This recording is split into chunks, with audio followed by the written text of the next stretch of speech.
Assalamualaikum warahmatullahi wabarakatuh.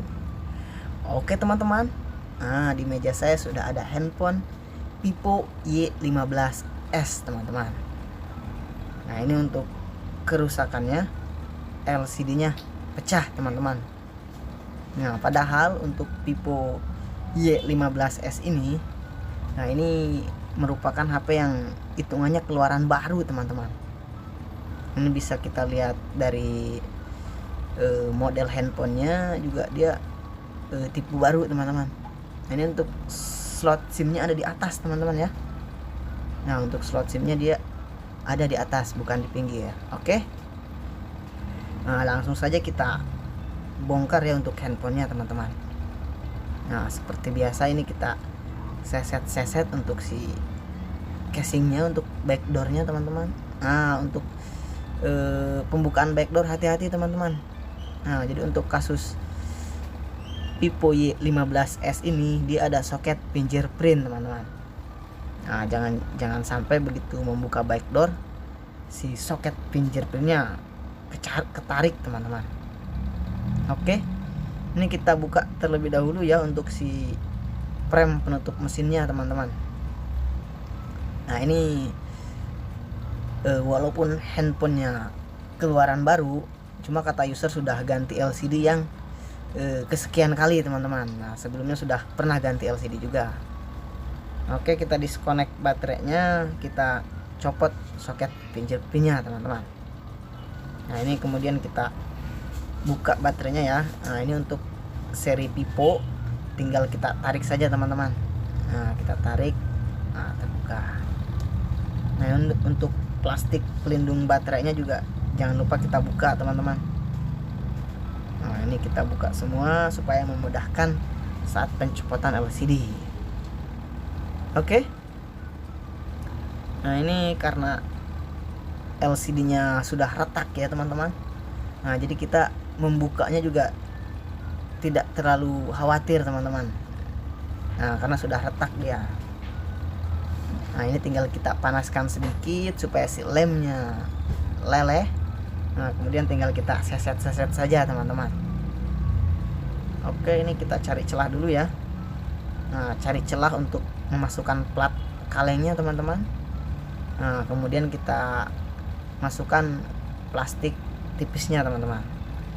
Nah ini untuk proses penyesetan LCD diusahakan jangan pakai kaleng teman-teman. Nah jadi kaleng itu fungsinya hanya untuk mencari celah. Nah jadi begitu sudah diseset atau sudah ada celah, mending pakai plastik teman-teman. Nah ini yang saya gunakan plastik bekas temper glass teman-teman. Nah, atau bisa juga pakai plastik bekas touchscreen teman-teman. Oke, ini kita sambil kita lelehkan ya lemnya, sambil kita blower kita seset LCD-nya teman-teman. Nah ini jika menggunakan plastik seperti ini, si frame tidak akan lecet teman-teman. Jadi walaupun kita tarik kencang atau kita seset kencang, si frame-nya tidak mungkin lecet atau bengkok teman-teman. Nah jika LCD sudah terbuka, langsung kita bersihkan saja untuk si frame-nya teman-teman. Nah jadi untuk proses pemasangan LCD, menurut saya yang paling vital itu ada di bagian ini teman-teman, membersihkan frame. Nah karena kalau frame-nya kurang bersih, banyak resikonya teman-teman. Nah yang pertama, mungkin pemasangannya kurang rapi. Nah yang kedua, biasanya kalau jatuh juga rawan pecah lagi karena tidak presisi dengan frame atau dengan plastiknya teman-teman. Oke, ini LCD barunya kita cek ya, kita tes. Nah ini kita tes touchscreen-nya, kita tes LCD-nya teman-teman. Jadi kita pastikan si LCD-nya normal. Nah kemudian langsung kita lem ke bagian frame-nya teman-teman. Nah ini kita cek touchscreen-nya. Nah jadi untuk proses pengecekan diusahakan teliti teman-teman. Jadi kalau sekiranya ada masalah, mending LCD diklaim garansi teman-teman. Nah karena LCD begitu sudah dibuka segel itu tidak ada garansi.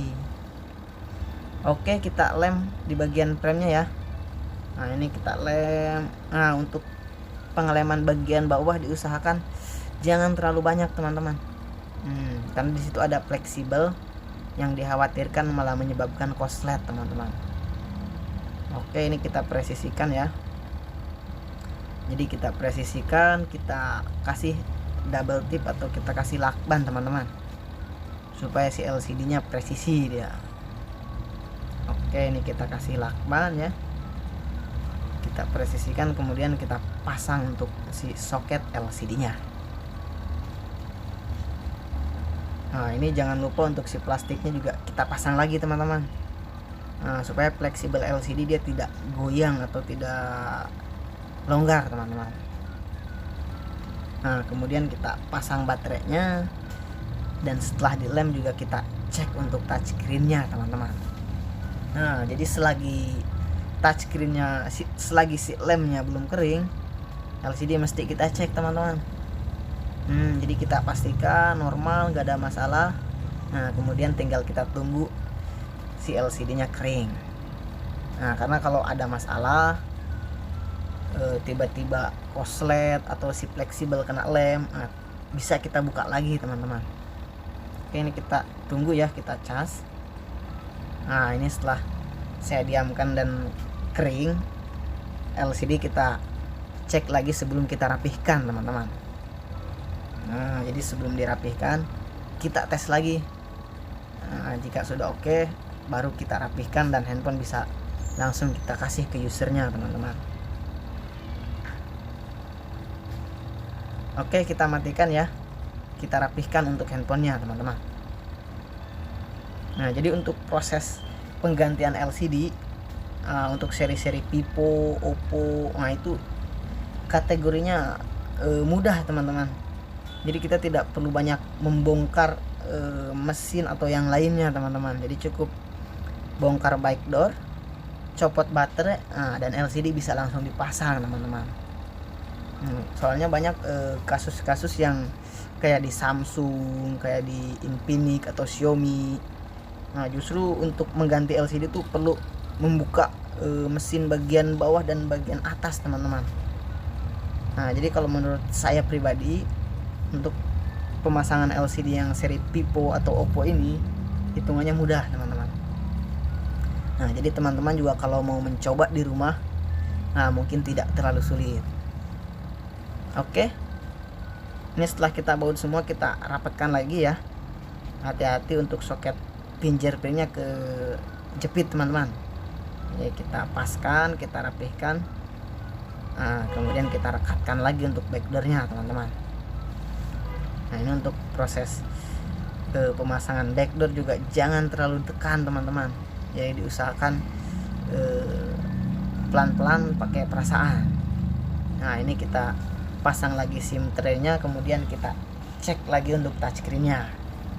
Nah jadi sebelum kita kasih ke user, jika sudah rapi seperti ini, tetap harus kita cek lagi teman-teman. Kita pastikan jangan sampai begitu di tangan konsumen tiba-tiba LCD-nya bermasalah. Oke, mungkin cukup sekian ya proses penggantian LCD Vivo Y15s. Mudah-mudahan bermanfaat. Terima kasih.